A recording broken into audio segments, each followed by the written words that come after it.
C'est la 6e prise. Alors on fait ça comme ça, hein. Je remercie Dr Linda qui est derrière la caméra, qui, voilà, elle fait partie des obscurs, hein. Elle croque les images. Et puis on rigole bien en fait, hein. Dans ce confinement il faut bien rire un peu, hein. On ne va pas pleurer tous les jours sur notre sort. De toute façon, rassurez-vous, on vient au monde un jour et on meurt un autre jour. Entre les deux, il y a la vie. Et c'est ce qu'on est en train ici de redécouvrir.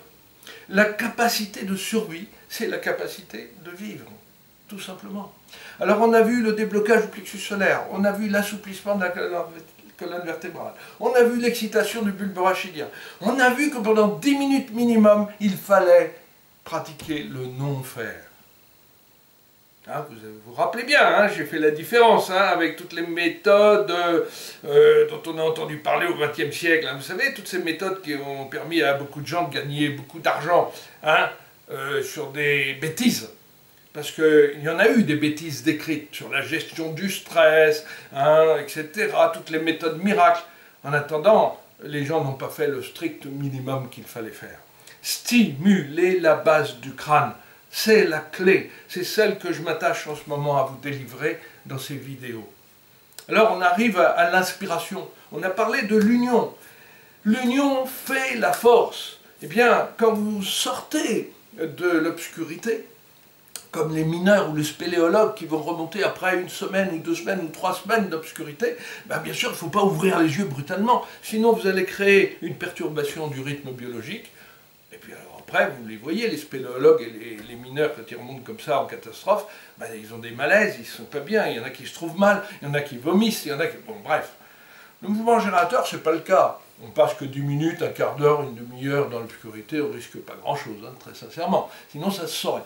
Non, mais pour, au contraire, accompagner le rythme biologique de notre organisme, on va veiller à ouvrir d'abord l'œil gauche, pour irriguer de lumière cet hémisphère gauche. Puis après, on va faire pareil avec le côté droit. Et ce n'est que lorsqu'on a ouvert l'un et l'autre successivement qu'on pourra ouvrir les 2 yeux. C'est ce que je vais faire devant vous, à nouveau avec, rappelez-vous, les pouces au milieu des 4 doigts, sur lesquels, je vous le promets, je vais revenir parce que c'est fondamental. Alors ici, on inspire.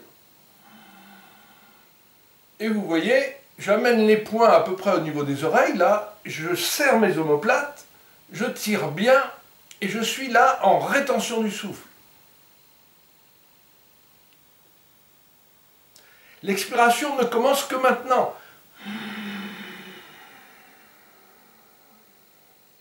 Et tandis que je pousse vers mon nombril, je pousse comme si une main invisible retenait mes poings, je redresse ma colonne vertébrale vers le ciel.